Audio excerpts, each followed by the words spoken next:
Sisi Quadri Ègbè Ọ̀run, Rukayat Ganiyat bàbá ọlọ́fà iná, Àdùkẹ́ Gold, Àgbákò Ògúnjìmí Adagajigi Ogun. Èyí ni àkójọpọ̀ àwọn òṣèré tíátà àti àwọn ìlúmọ̀ọ́ká tó fi mọ́ gbajúgbajà olórin tí wọ́n ti dágbére fún ayé lọ́dún 2024. Tibitire la dá ilé ayé, kò sì sí ẹni tí kò ní padà sí ọ̀run àjùlé.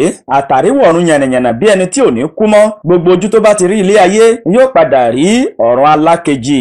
Bí a ṣe ń bí sí ní ọdún 2024 tí ọ̀pọ̀ ìdílé tí wọ́n sì ń yọ ayọ̀ ọmọ tuntun, bẹ́ẹ̀ ní ọ̀pọ̀ ló ti kú. Èyí ni àkójọpọ̀ àwọn òṣèré tíátà àti àwọn ìlúmọ̀ọ́ká tó fi mọ́ gbajúgbajà olórin tí wọ́n ti dágbére fún ayé lọ́dún 2024.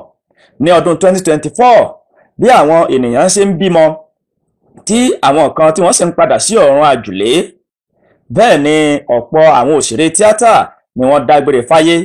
Èyí kò yọ àwọn ètàbí gbajúmọ̀ láwùjọ sílẹ̀, nítorí gbogbo ohun ẹlẹ́mìí ló ti dágbádá ikú.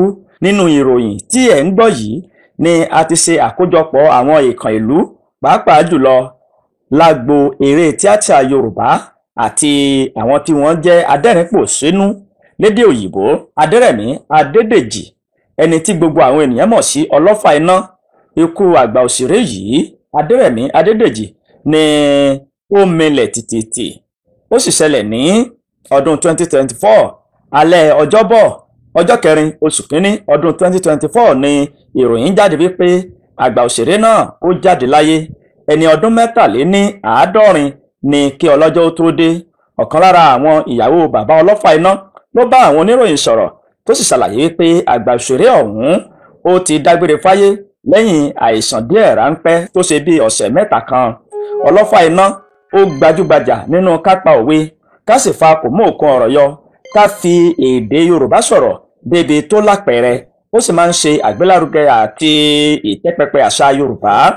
Ẹnì kejì òun ni Jìmí Ṣólákẹ́, gbajúgbajà akọ̀tàn àti asọ̀tàn olórin ìbílẹ̀, akéwì tó tún jẹ́ àgbà òṣèré. Àgbà òṣèré ni alàgbà Jìmí Ṣólákẹ́. Nígbà ayé rẹ̀, ọdún 1942 ni wọ́n bí olóògbé náà sáyé. Òwúrọ̀ kùtù ọjọ́ ajé ọjọ́ 5 oṣù kejì ọdún 2024 ni Ṣólákẹ́ dágbére fáyé ní ilé ìwòsàn ẹ̀kọ́ ìṣègùn Ọlábísí Ọ̀nàbánjọ tó wà ní Sàgám ní ìpínlẹ̀ Ògùn. Ní àgbà òṣèré yìí, ìyẹn Jìmí Ṣólákẹ́, ló dágbére fáyé sí. Ẹnì kẹta ni Tọ́lání Quadri Oyèbámijí, ẹni tí ọ̀pọ̀lọpọ̀ àwọn ènìyàn mọ̀ sí Sisi Quadri. Ọ̀pọ̀ ènìyàn ló ṣe ní kàyéfì nígbàtí ikú gbajúgbajà òṣèré àti adẹ́rìnpòṣónú Tọ́lání Quadri Oyèbámijí, ẹni tí ọ̀pọ̀ ènìyàn mọ̀ sí Sisi Quadri, tó jáde láyé oṣù kẹta ọdún 2024. Tó jáde láyé lọ́jọ́ 1 oṣù kẹta ọdún 2024. Èyí rí bẹ́ẹ̀ nítorí wípé kàyéfì ńlá ló mú bá àwọn ènìyàn. Sisi Quadri ó ṣẹ̀ṣẹ̀ parí sinimá kan níbi tó ti kópa tí wọ́n pe àkórí sinimá ọ̀hún ní Aníkúlápó. Sisi Quadri ló kópa gẹ́gẹ́ bí òkú nínú sinimá ọ̀hún.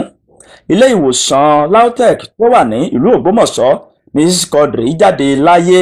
Kàyéfì ńlá yìí òun ló bá àwọn ènìyàn nítorí pé ọjọ́ kejì tí fíìmù Aníkúlápó tí Sisi Quadri kópa nínú rẹ̀ gẹ́gẹ́ bí òkú, ọjọ́ kejì tí sinimá yìí jáde síta ni Sisi Quadri ló jáde láyé.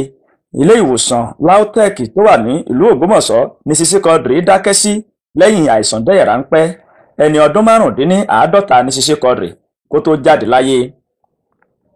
Gbajúgbajà òṣèré àti adẹ́rìnpòṣónú míì òun ni John Okafor, ẹni tí gbogbo ènìyàn mọ̀ sí Mr. Ibwe. Ọjọ́ kejì oṣù kẹta ọdún 2024 ni gbajúgbajà òṣèré àti adẹ́rìnpòṣónú lédè Gẹ̀ẹ́sì John Okafor, tí ọ̀pọ̀ mọ̀ sí Mr. Ibwe, ó jáde láyé. Ṣáájú kí ọlọ́jọ́ tó dé ni Mr. Ibwe ti ṣe àìsàn èyí tó mú kí wọ́n gé ẹsẹ̀ rẹ̀ kan ní oṣù kọkànlá ọdún 2023. Iṣẹ́ abẹ méje ni àwọn ẹbí rẹ̀ sọ pé ó ti ṣe kí wọ́n tó pinnu pé kí wọ́n gé ẹsẹ̀ rẹ̀ láti rí i dájú pé ó wà láàyè.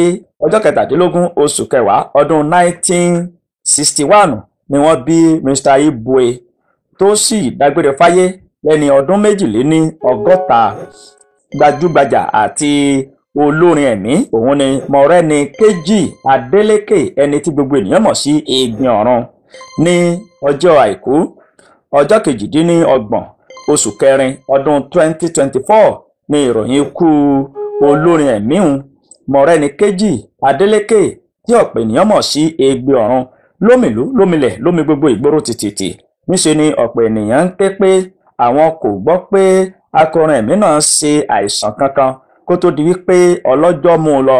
Ní ọjọ́ 10 oṣù kejì ọdún 1985 ni wọ́n bí Egbin Ọ̀run, èyí tó túmọ̀ sí pé ó jáde láyé lẹ́ni ọdún 39.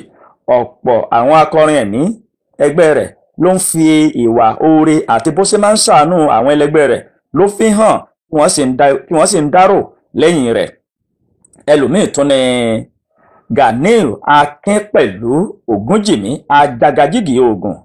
Òdú ni àgbà òṣèré Ganiu Akínpẹ̀lú ẹni tí ọ̀pọ̀lọpọ̀ ènìyàn mọ̀ sí Ògúnjìmí Ajagajigi Ògùn nínú káṣeré fíìmù àgbéléwò pàápàá jùlọ eré abúlé.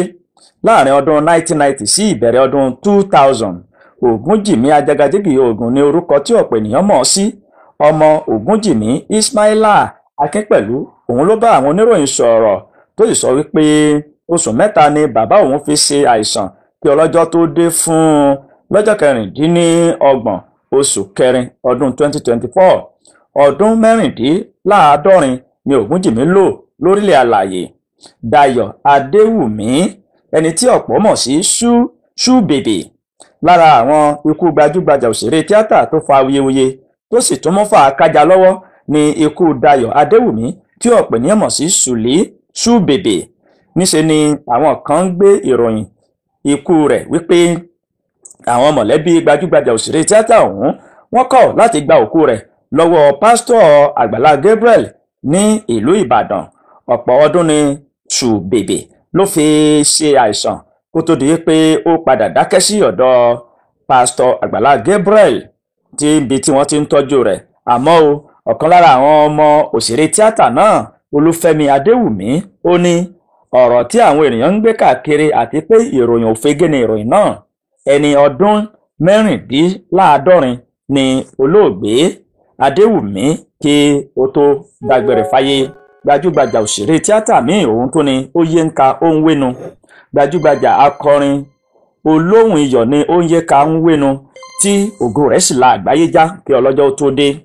Oyènká Onwenu ó fi ayé sílẹ̀ ní 30 oṣù keje ọdún 2024 lẹ́yìn tó kọrin tán níbi ayẹyẹ ọjọ́ ìbí ọ̀rẹ́ rẹ̀ kan.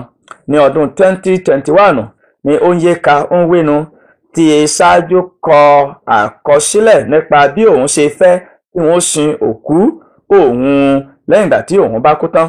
Ó ní ohun tí òun fẹ́ ni ẹ gbàdúrà fún mi, ẹ ṣètò ayẹyẹ oúnjẹ ọ̀sán tàbí ti àṣálẹ́ fáwọn ènìyàn, ẹ ṣàwàdà, ẹ dápárá nípa mi, ẹ ṣe àjọyọ̀ kí kálukú sì gba ibi okòwò rẹ̀ lọ lẹ́yìn tí òun bá dágbére fáyé. Ọdún 42 ni Oyènká Onwenu kó tó lọ lórílẹ̀ alààyè. Gbajúgbajà olórin ẹ̀mí àti òṣèré míì òun tún ni Àdùkẹ́ Gold. Ọjọ́ Ajé ọjọ́ 12 oṣù kẹjọ ọdún 2024 ni akọrin ẹ̀mí Àdùkẹ́ Àjàyí ẹni tí gbogbo èèyàn mọ̀ sí Àdùkẹ́ Gold ló jáde láyé lẹ́ni ọdún 36. Àìsàn jẹjẹrẹ ojú ara ni ẹ̀gbọ́n Àdùkẹ́ Gold, pásítọ̀ Àjàyí Adéròmú, tó bá àwọn oníwèé ìròyìn sọ̀rọ̀ ló jẹ́ kó di mímọ̀ wípé àìsàn jẹjẹrẹ ojú ara yìí òun ni ó ń bá fínra kọ́lọ́jọ́ tó dé.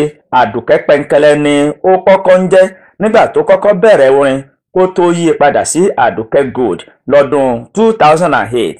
Ilé ìwòsàn UCH tó wà ní ìlú Ìbàdàn ni Àdùkẹ́ Gold dákẹ́ sí, táwọn ẹbí rẹ̀ sì fẹ̀sùn kan ilé ìwòsàn náà wípé àwọn ni wọ́n ṣe okùnfà ikú rẹ̀ torí pé wọn ò bìkítà láti tètè tọ́jú rẹ̀, torí pé wọn ò kọ́kọ́ mọ̀ wípé ìlú mọ̀ọ́ká ènìyàn ní í ṣe. Ẹlòmíì tó tún jáde láyé òun ni Délé Gold.